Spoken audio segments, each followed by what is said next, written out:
Hello guys, in this video here I'm talking English to talk to a large audience because, I think MSX-SM will be great and lots of guys around the world will want to buy it.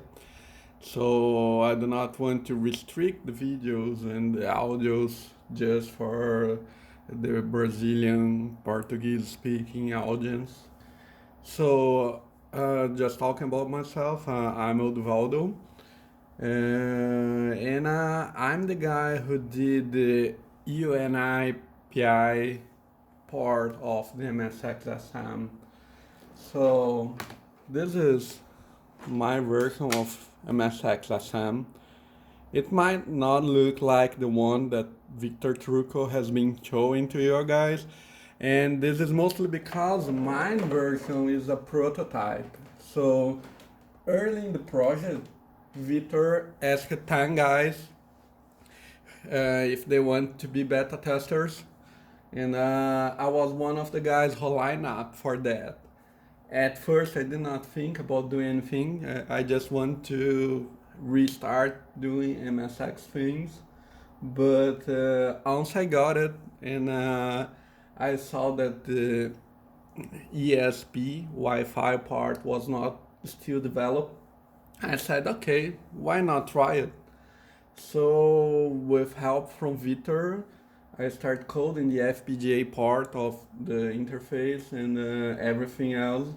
So just so you guys know, this is the ESP01 module that is responsible for the Wi-Fi. It's a small module. It uses ESP8266EX. It's a good balance between a bang for your buck. So if you are thinking about something that's cheap and can do everything you can think in a small form factor, that's great.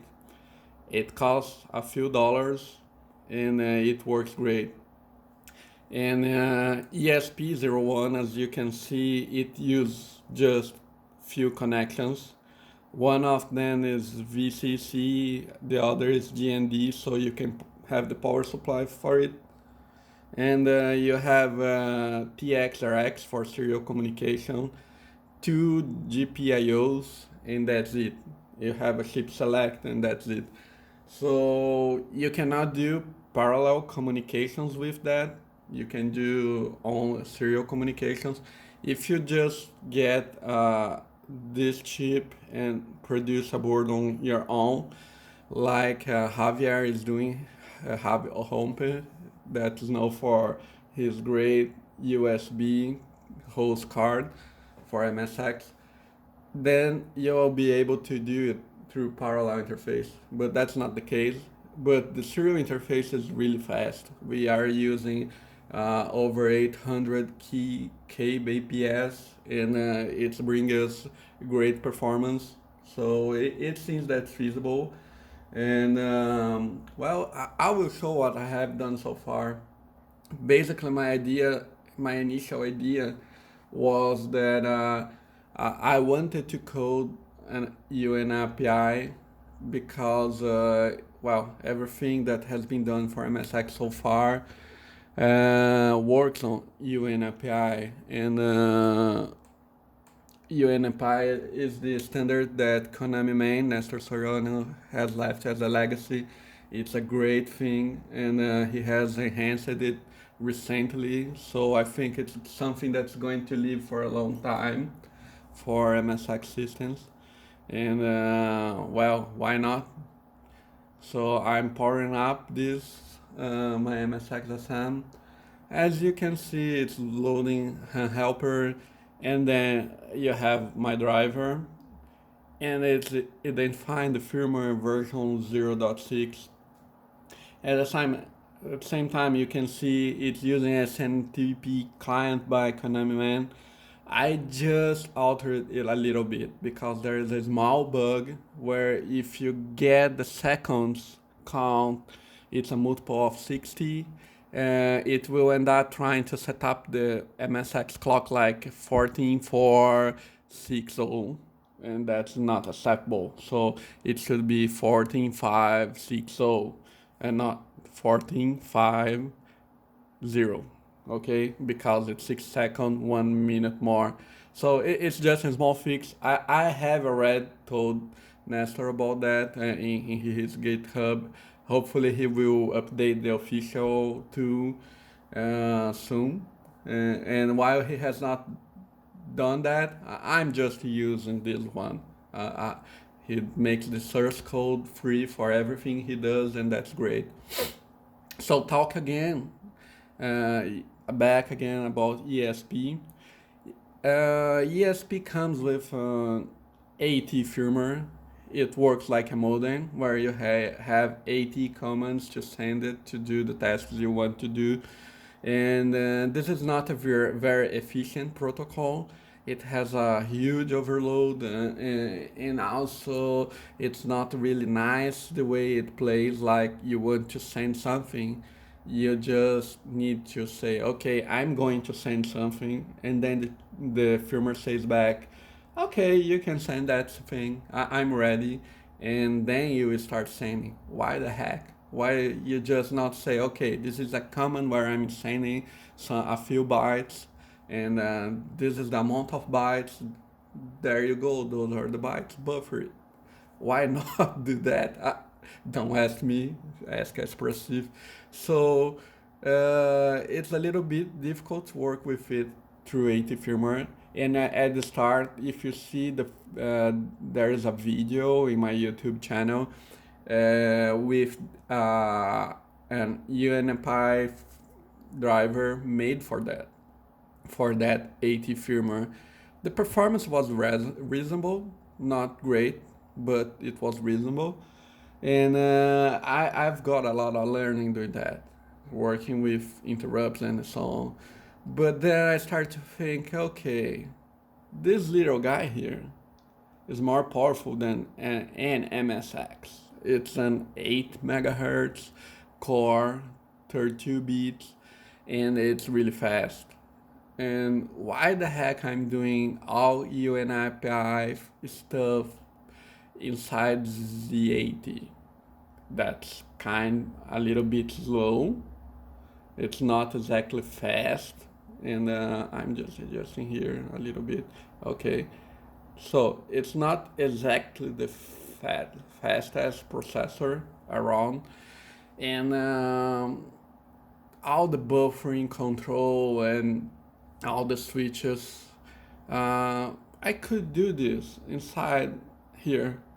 So I've made a firmware for ESP8266 that basically implements most of UNIPI inside it. And so the driver is mostly just a forwarder. It's just sending, okay, I've received a call for TCP open, and those are the parameters. Do everything you need yourself. And then the firmware inside ESP will check if there are connections open, if it can open that connection or not, if the parameters are valid, and return the response. And then the firmware just get the response aligned in the right registers, and that's it. So it's way simpler for the driver stuff, and for the MSX, it's way easier. So talking about it, it implements UDP, TCP, passive ports as well, and I will start showing you. Let's go to the UNAPI folder. You see here, we have this is the FTP client made by Konami. HGAT, this is a version I've altered a little bit. So you see you have 8GAT and 8GAT.RE. Why I've changed it a bit. Both HGAT and TFTP, they do something in their call to TCP IP wait. That is, some adapters like OBSO, SMB, or Danielnet, they need some time to breathe using Nestor Soriano words. So they work on the MSX interrupts, VDP 60 Hz for NTSC or 50 Hz for PAL. And well, basically it needs to do some stuff during an interrupt. And if the application keeps asking, "Hey driver, do you have data? Do you have data? Do you have data?" and interrupt comes, it might not be optimal. So what he did is he implemented a call for a function TCP/IP wait, and that function would inside the driver. If the driver need to, it would wait for a tick or two to one or two VDP interrupts so the driver can do the processing. So it's a way of the application saying, okay, I've done my last task, now you can breathe a little bit, do your stuff, and when you return from TCP IP wait, I will do my next step. But the problem is that both HGET and TFTP itself, they both have beyond, they call TCP/IP wait, but also they do wait for an additional tick after calling. So it's up to the driver to do that, and I'm not sure why it's doing that for HGET and TFTP. We see that other UNFI applications do not do that, just call TCP/IP wait. And I've just changed HGET and TFTP. So if you see TFTP here, okay, Konami Original 1.1 Fast by Odivaldo. So the original one, you can use S or P to send a file, and you can send R or G to get a file. What I have done is in my version, S and R, they work like the usual stuff. So I can do TFTP. My host is 31172, and I want to get OCM BIOS.dat. Okay. What I forgot. Okay. So let's do it. R receive file. So it's working like the original. So it's printing the transfer as it's doing. So this is the original version, and it calls TCP/IP wait, and it waits a little bit after calling for an extra tick or two, and as you see, it's pretty fast for an MSX 8-bit. I will tell you the truth. This is the Z80 is running at OCM turbo speed, but even for non-turbo speed, it's not that bad. So let's see here. We get the OCM BIOS.dat. I will just erase it, and I will slow down a little bit. So I've turned off the turbo speed. I will get a smaller file. So let's get pango.rom. Okay, it seems I do not have the file. Oh, I have. Okay. So as you can see, it's slower, but it's not painful slow. It's fast. If you compare it to other adapters, it's way faster, even at Z80 speeds, the original ones. For this video, I'm just showing the turbo speed because this has been done for MSX-SM, and well, you can use turbo speed, why not? So I've shown. Now I will show you what happens when instead of R I use GET. So in my version of TFTP, this will turn off the need for TCP IP wait, so it will not call TCP IP wait. It will not also wait for additional tick after TCP IP wait returns, and that's good because this adapter does not need to breathe. It does not need. It runs the stuff on its own. It does not depend on MSX interrupts. And also, I've removed the nice screen show in the progress. Why that? Because the VDP is not really fast writing to screen. There are ways to make it faster, but I just said most network utilities do not show progress anyway. And why the heck? It's faster anyway. So you are going to see it takes less time to retrieve the file. It's faster. It will take about 20 seconds. When printing progress, it takes a lot more time. So the bad part is you do not see the transfer progress, but it's way faster. So it's up to you. You decide. You want a nice progress screen, you have it. You want faster transfers, you have it. And the same goes for HGAT. So you have, I will rename, let me delete lcmbus.dat and let me delete pango.rom. And let me rename the original version of HGAT to hgато.com.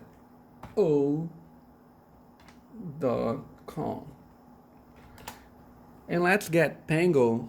I have a server set up also. 8get http 12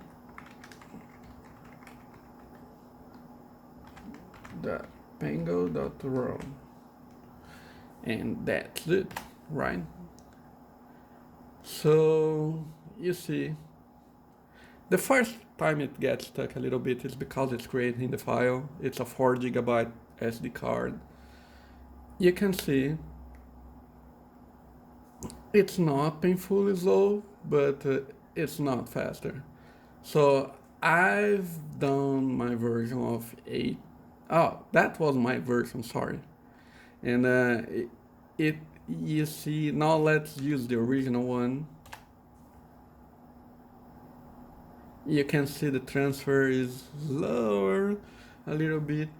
Part of it is, I think, the library it used to write to the screen, and the another part is basically it's waiting after each transfer, each packet, and now it also has the tick wait. So you can see the original one by Konami Man, it's a little bit slower.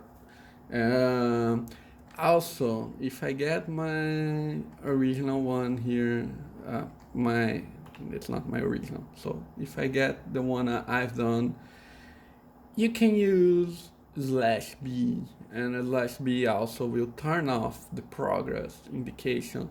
So let's calm down.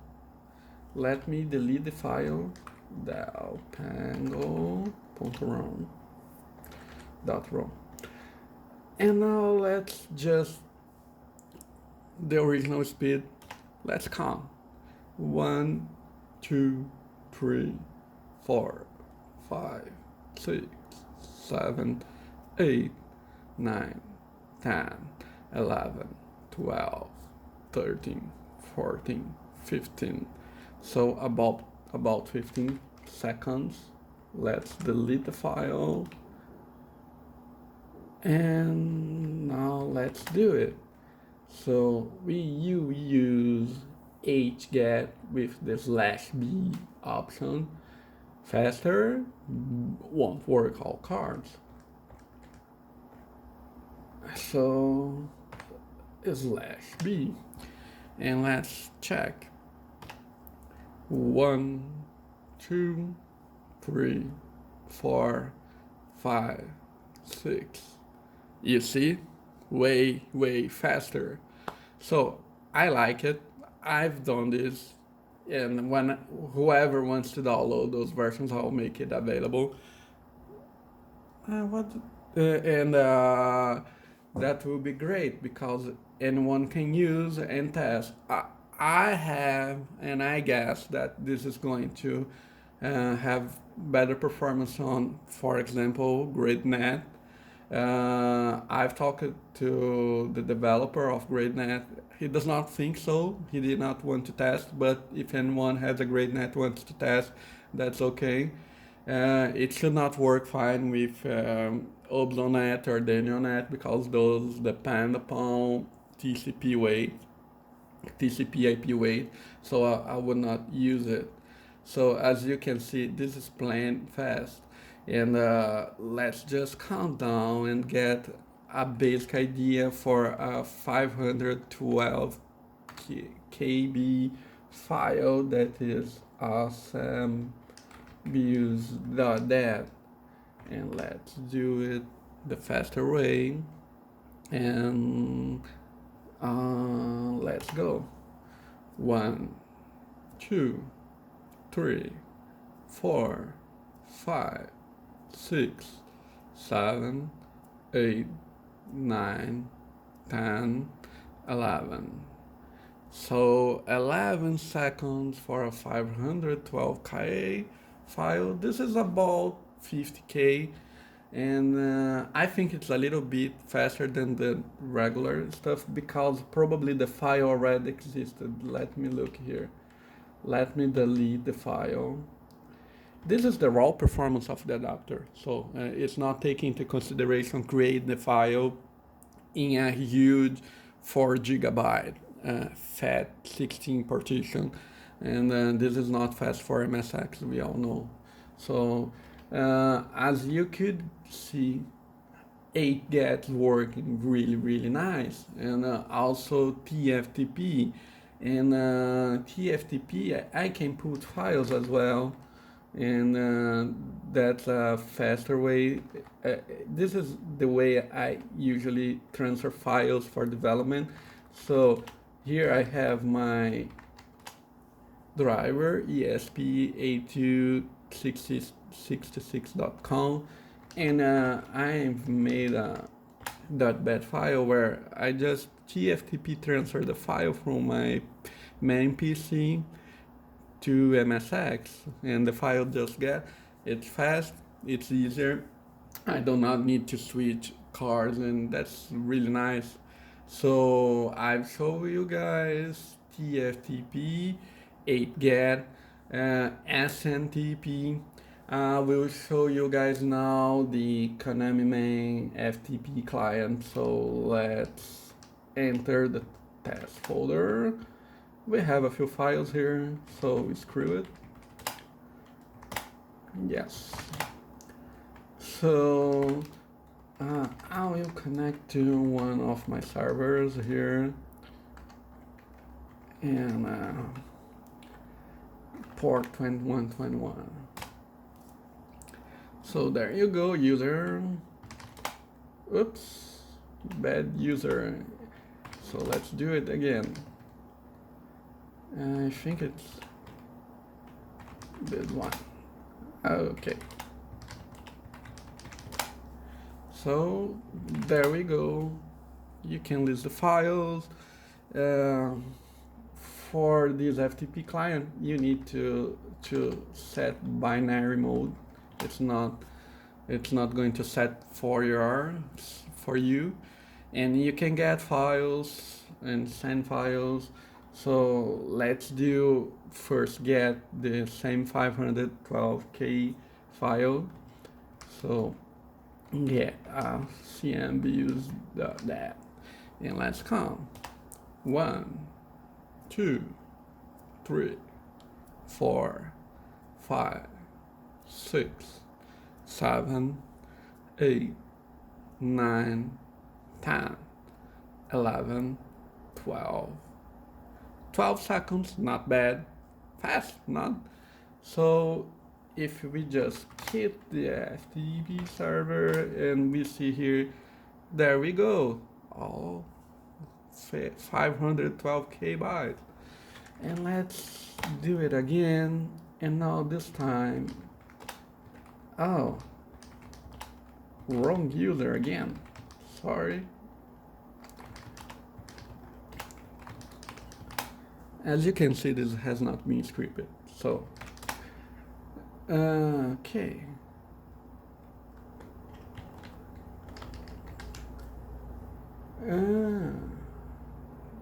This sometimes happen.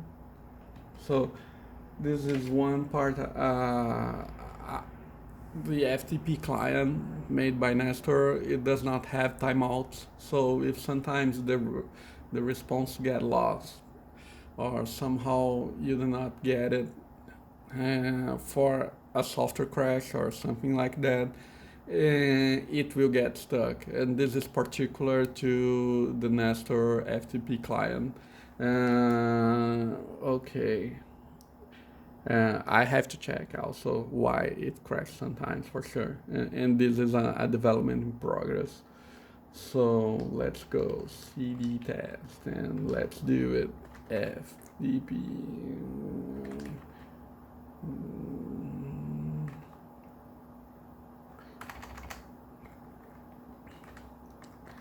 And the port, okay. So user, password, and I will just delete cmbus.dat. Oops. Okay, what's the command here in this client? Delete. So delete smbus.dat. So it's no longer here. And let's just set to binary mode and put smbus.dat. And let's see how much it takes.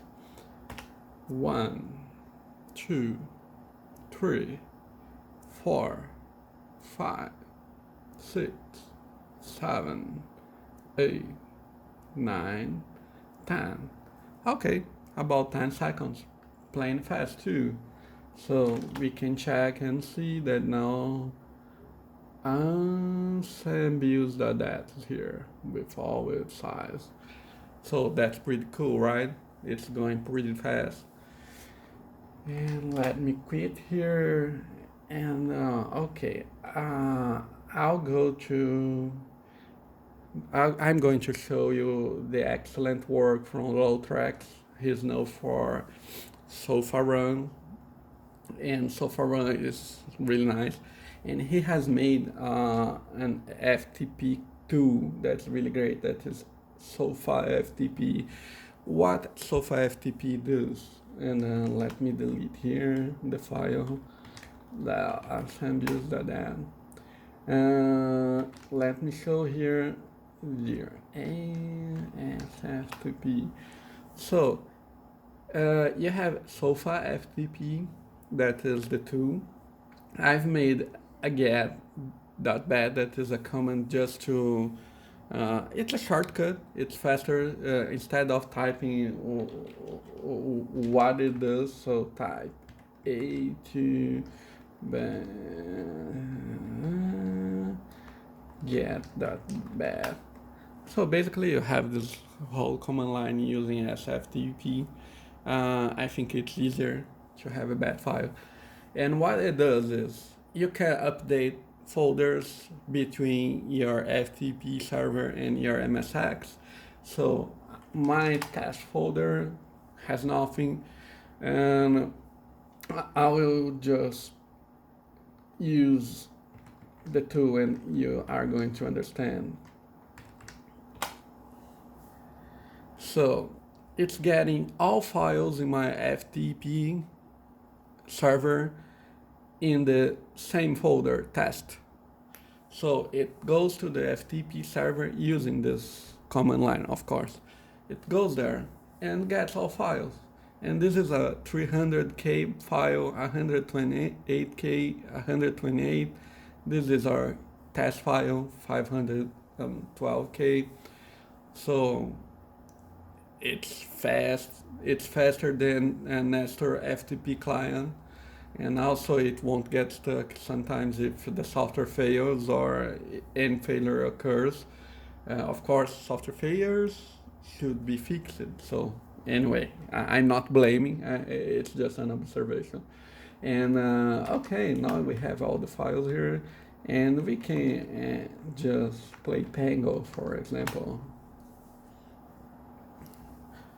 And I've just downloaded it from the server, and there you go. Cool. Not, I really like, and that is something I'd like to do. And okay, it's working. So let's reset the MSX.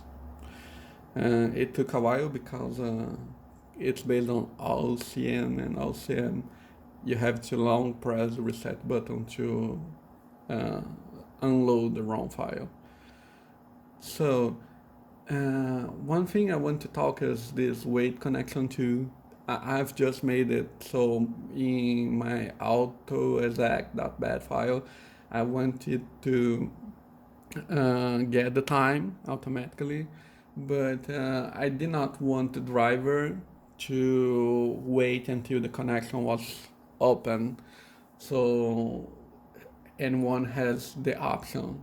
The driver will not wait, but you have a tool, and if you want to, this to work with an UNAPI adapter, and it just get the first UNAPI TCP IP adapter and wait until it's open or 10 seconds have elapsed. If 10 seconds elapsed, it will time out and say, okay, too bad, no connection so far, and that's it.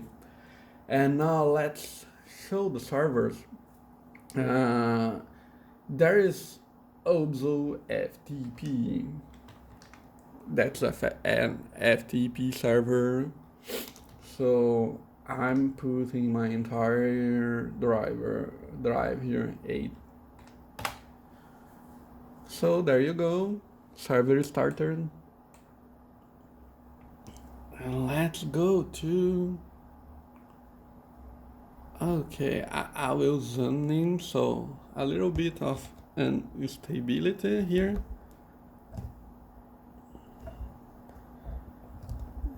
Okay, so let's zoom in here on the command prompt. So there you go. This is Windows. And let's see what we have here. We have plenty of ROM files. I'll just delete the ROM files and the disk files as well. And okay, when and let's FTP or MSX. So there you go, it's working. If you see on the MSX side, okay, let's just make it unstable. And you see here, received connection. Cool, it's working.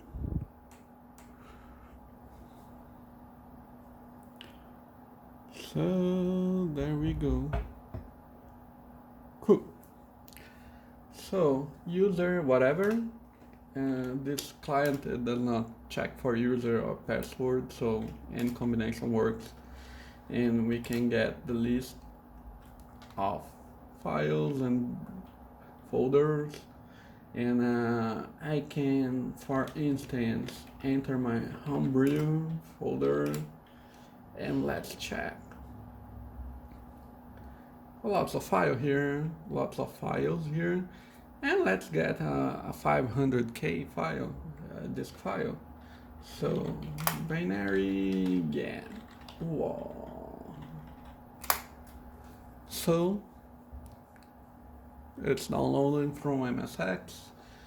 Your MSX is working as a server, and that's cool.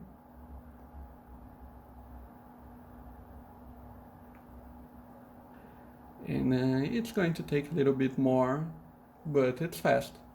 So it took about 19 seconds, 19-20 seconds for 700k file and about 38 bytes. It's fast, right? And now let's do a slower operation. I will enter another folder and let's check here. Let's say test. It does not have uo.com.dsk, so let's again, I don't think it's needed, but anyway, and let's put, so I'm sending back the file to another folder that did not have it. It could be a different file, of course. It does not need to be the same. It's just a matter.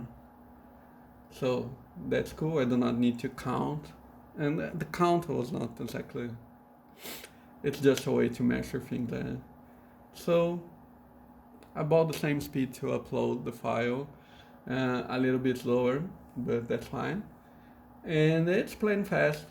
If you get here about 38k bytes, it's 380 kilobits per second. If we talk about internet speeds, network speeds, it's bits, not bytes. It's playing fast for an 8-bit machine. And if we compare, for instance, with other adapters, it's competitive, I think. So I think this is one of the last things I want to do. I will quit here, and now I will go to my mini web server, and there we go. I will call it. You will see it in AT docs. You have a firmware folder, and in the firmware folder there is a firmware.bin file, and I will just show the remote update of the firmware inside ESPs.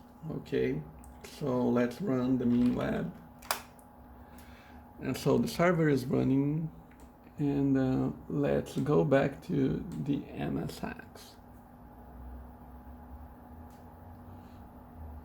So I'm creating here.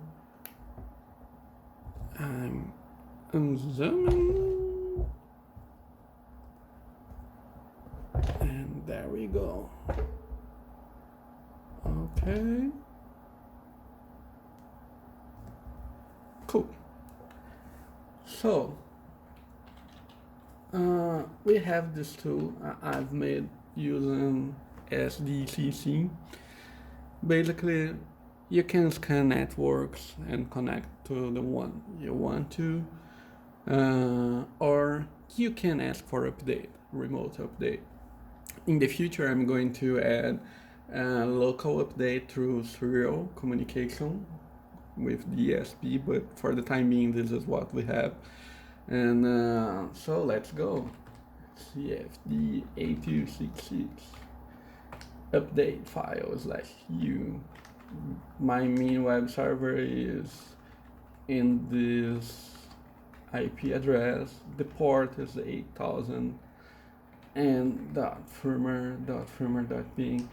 If you guys go back to the video, you will see the original version was 0.6, right?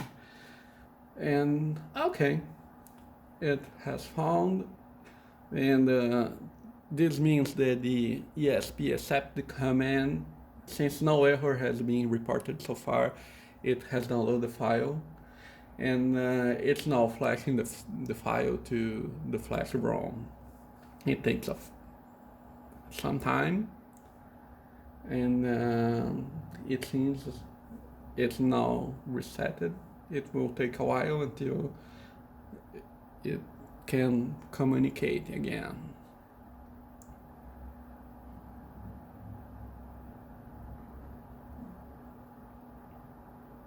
Okay, great. Success, firmware updated, reboot, and let's reset.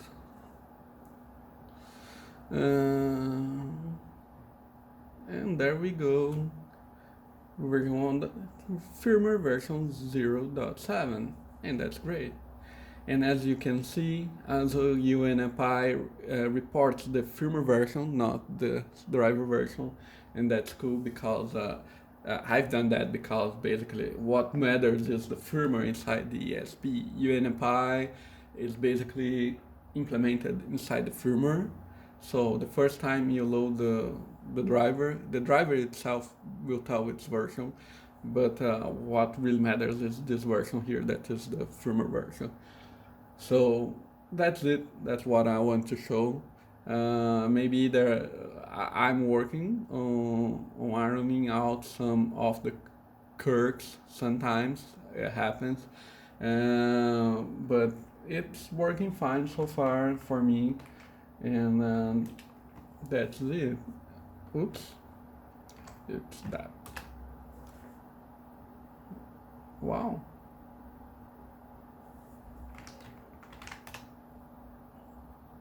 Okay, it's no slash, it's F. So that's just to show that the command tool to show the options of the adapter is working fine. It works with up to 4 TCP connections. For UDP, it's a shared pool. So if you use a TCP connection, you won't have 3 available in 4. It's 3. It's 4 connections in general. And this one just show how the adapter is configured. So here you can see UNFI and the version of the firmware 0.7, and IP addresses and all that stuff can be retrieved. Cool. And that's it, guys. Oh, there's a point I need to fix. This has been retrieved automatically, not it's not fixed. So you see there are small bugs to fix, but it's mostly working and with great performance. So it has been a pleasure making this video for you guys. Hope you like it. Bye.